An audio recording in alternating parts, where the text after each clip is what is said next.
ಅಗಸ್ಟೆ ರೆನಾಯರ್ ಫ್ರಾನ್ಸ್ನ ಕಲಾವಿದ. ಇಂಪ್ರೆಷನಿಸಮ್ನ ಹುಟ್ಟು ಹಾಕಿದ ಕಲಾವಿದರಲ್ಲಿ ಇವರು ಪ್ರಮುಖರು.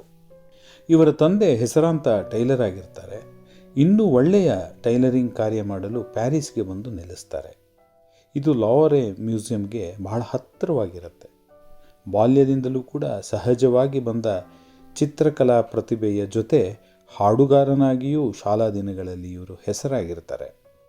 ಶಾಲೆಯಲ್ಲಿ ಸಂಗೀತ ಶಿಕ್ಷಕರ ಹಾಗೂ ಚರ್ಚ್ನಲ್ಲಿ ಕ್ವಾಯರ್ ಮಾಸ್ಟರ್ ನೆರವಿನಿಂದ ಹಾಡುಗಾರರಿಗೆ ಬೇಕಾದ ಸೌಲಭ್ಯಗಳನ್ನು ಒದಗಿಸ್ತಾರೆ.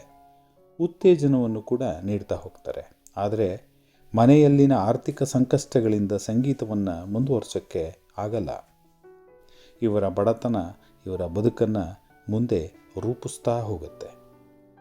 ನಂತರದಲ್ಲಿ ಪೋರ್ಸ್ಲೈನ್ ಫ್ಯಾಕ್ಟರಿಯಲ್ಲಿ ಕೆಲಸ ಮಾಡುವ ಸಂದರ್ಭ ಒದಗಿ ಬರುತ್ತೆ. ನಂತರ ಕಲಾ ಶಿಕ್ಷಣವನ್ನು ಕಲಾವಿದ ಚಾರ್ಲ್ಸ್ ಗ್ಲೈರೆ ಬಳಿ ಪಡಿತಾ ಹೋಗ್ತಾರೆ.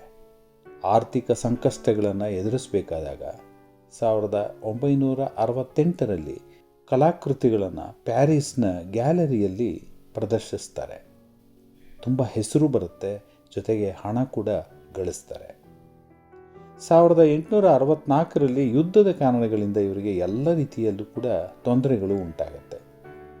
1871ರಲ್ಲಿ ನದಿಯ ತೀರದಲ್ಲಿ ಚಿತ್ರ ರಚಿಸುವಾಗ ಅಲ್ಲಿನ ಮಿಲಿಟರಿಯವರು ಇವನೊಬ್ಬ ಗೂಢಚಾರ ಅಂತ ರೆನಾಯರ್ನನ್ನು ನದಿಗೆ ಎಸ್ತು ಬಿಡ್ತಾರೆ. ಅನೇಕರ ಸಹಾಯದಿಂದ ಈ ಆಘಾತದಿಂದ ಹೊರಗಡೆ ಬರ್ತಾರೆ. ಆದರೆ ಹಿಂದೆ ಗಳಿಸಿದ ಗೌರವ ಅಭಿಮಾನಗಳನ್ನು ಕಳೆದುಕೊಂಡು ಆ ಸ್ಥಳದಲ್ಲಿ ಬದುಕಲಾರದೆ ಬೇರೆ ಕಡೆ ನೆಲೆಸಬೇಕಾದಂಥ ಅನಿವಾರ್ಯತೆ ಉಂಟಾಗುತ್ತೆ.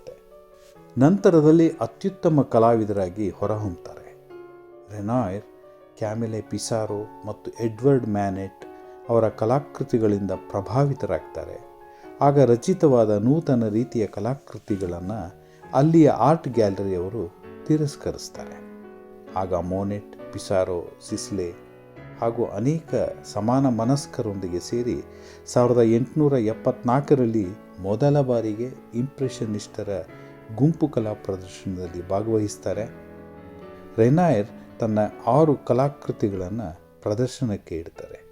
ಈ ಸಂದರ್ಭದಲ್ಲಿ ಬೇರೆ ಕಲಾವಿದರಿಗಿಂತ ಇವರ ಕಲಾಕೃತಿಗಳು ಮೆಚ್ಚುಗೆಗೆ ಪಾತ್ರವಾಗುತ್ತೆ.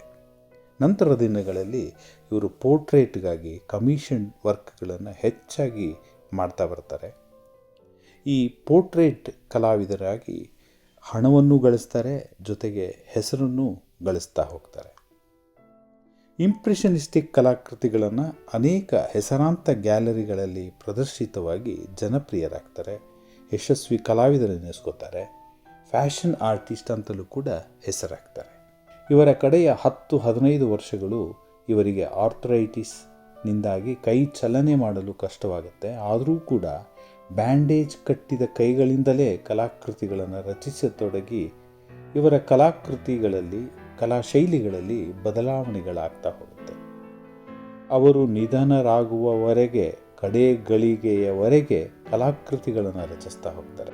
ರೆನಾಯರ್ ಅವರ ಕಲಾಕೃತಿಗಳಲ್ಲಿ ಸಂತೋಷದ ಕೂಟದ ಚಿತ್ರಗಳನ್ನು ನಾವು ನೋಡಬಹುದು. ಅಂದರೆ ಪಾರ್ಟಿಯ ಅಟ್ಮಾಸ್ಫಿಯರ್ ಇರುವ ಚಿತ್ರಗಳನ್ನು ಸಾಕಷ್ಟು ನಾವು ನೋಡಬಹುದು. ಹಾಗೆ ಫೀಮೇಲ್ ನ್ಯೂಡ್ ಪೇಂಟಿಂಗ್ಸ್ಗಳನ್ನು, ಅಂದರೆ ಹೆಣ್ಣಿನ ನಗ್ನ ಚಿತ್ರಗಳನ್ನು ಇವರು ರಚಿಸ್ತಾ ಹೋಗ್ತಾರೆ. ಇವರ ಕಲಾಕೃತಿಗಳು ಇಂಪ್ರೆಷನಿಸಮ್ಗೆ ಮಹತ್ತರವಾದ ಕೊಡುಗೆಗಳನ್ನು ನೀಡ್ತಾ ಹೋಗುತ್ತೆ. ಇವರ ಕಲಾಕೃತಿಗಳಲ್ಲಿ ವೇಗವಾಗಿ ಚಲಿಸಿದ ಕುಂಚದ ಹೊಡೆತಗಳನ್ನು ನಾವು ಕಾಣಬಹುದು. ಚಿತ್ರದ ಹಿನ್ನೆಲೆಯನ್ನು ಬಣ್ಣಗಳ ಮೂಲಕ ಇವರು ಮಸ್ಕಾಗಿಸ್ತಾರೆ. ಅಂದರೆ ಬ್ಲರ್ ಆದಂಥ ಒಂದು ಇಮೇಜ್ ಕ್ರಿಯೇಟ್ ಆಗುತ್ತೆ. ಚಿತ್ರದ ಮುಂದಲೇ ಇರುವಂತಹ ಚಿತ್ರಗಳನ್ನು ಇವರು ಸ್ವಲ್ಪ ಡೀಟೈಲ್ ವರ್ಕ್ ಮಾಡಿ ಆ ಡಿಸ್ಟೆನ್ಸ್ ಫೀಲಿಂಗ್ನ ತರ್ತಾ ಹೋಗ್ತಾರೆ. ಇವರ ನೆರಳು ಅಥವಾ ಶ್ಯಾಡೋಸ್ಗಳಲ್ಲಿ ವೈಟ್ಲೆಟ್ ಕಲರ್ಗಳನ್ನು ಹೆಚ್ಚಾಗಿ ಬಳಸ್ತಾರೆ. ಇವರ ಪೇಂಟಿಂಗ್ನಲ್ಲಿ ನಾವು ರೈನ್ಬೋ ಕಲರ್ಸ್ಗಳನ್ನು ಕಾಣಬಹುದು. ಎಲ್ಲ ತರಹದ ಬಣ್ಣಗಳನ್ನು ಕೂಡ ಇವರು ಬಳಸ್ತಾ ಹೋಗ್ತಾರೆ. ಸನ್ಲೈಟ್ ಅಂದರೆ ಬಿಸಿಲಿನ ಬಣ್ಣಗಳಿಗೆ ಇವರು ಆರೆಂಜ್ ಮತ್ತು ಯೆಲ್ಲೋಗಳನ್ನು ಬಳಸ್ತಾ ಹೋಗ್ತಾರೆ. ಕಾಂಪ್ಲಿಮೆಂಟ್ರಿ ಕಲರ್ಸ್ ಅಂದರೆ ಆಪೋಸಿಟ್ ಕಲರ್ಸ್ಗಳನ್ನು ಅಕ್ಕಪಕ್ಕದಲ್ಲೇ ಹಾಕಿ ನಿರ್ವಹಿಸಿರೋ ರೀತಿ ಬಹಳ ಸುಂದರವಾಗಿ ಕಾಣಿಸ್ತಾ ಹೋಗುತ್ತೆ. ಇವರ ಹೆಚ್ಚು ಕಲಾಕೃತಿಗಳಲ್ಲಿ ಫಿಗರೇಟಿವ್ ಪೇಂಟಿಂಗ್ಗಳು ತುಂಬ ಹೆಚ್ಚಾಗಿ ನಮಗೆ ಕಾಣಿಸ್ತಾ ಹೋಗುತ್ತೆ. ಮಾನವರ ನಡವಳಿಕೆಗಳನ್ನು ಇವರು ಸುಂದರವಾಗಿ ಚಿತ್ರಿಸ್ತಾ ಬರ್ತಾರೆ. ಈ ಇಂಪ್ರೆಷನಿಸ್ಟಿಕ್ ರೀತಿಯ ಚಿತ್ರಗಳಲ್ಲಿ ಮಾನವರ ಚಿತ್ರಗಳು ಅಸ್ಪಷ್ಟವಾಗಿದ್ದರೂ ಕೂಡ ಅವರ ಭಾವನೆಗಳು, ಅವರ ನಡವಳಿಕೆಗಳು, ಅವರ ವ್ಯಕ್ತಿತ್ವಗಳು ಇವೆಲ್ಲವನ್ನು ಕೂಡ ತುಂಬ ಎದ್ದು ಕಾಣೋ ರೀತಿಯಲ್ಲಿ ಅವರು ರಚಿಸ್ತಾ ಹೋಗ್ತಾರೆ. ಅದಲ್ಲದೆ ಹೆಣ್ಣಿನ ನಗ್ನ ಚಿತ್ರದಲ್ಲಿ ನಾವು ಪ್ರಮುಖವಾಗಿ ಒಂದನ್ನು ನಾವು ಗಮನಿಸಬಹುದು. ಹಿನ್ನೆಲೆಯಲ್ಲಿರುವಂಥ ಪ್ರಕೃತಿಯ ಬಣ್ಣಗಳನ್ನು ಇವರು ಸ್ಕಿನ್ ಟೋನ್ಗೂ ಕೂಡ ಆ ಬಣ್ಣಗಳನ್ನು ಬಳಸ್ತಾ ಹೋಗ್ತಾರೆ.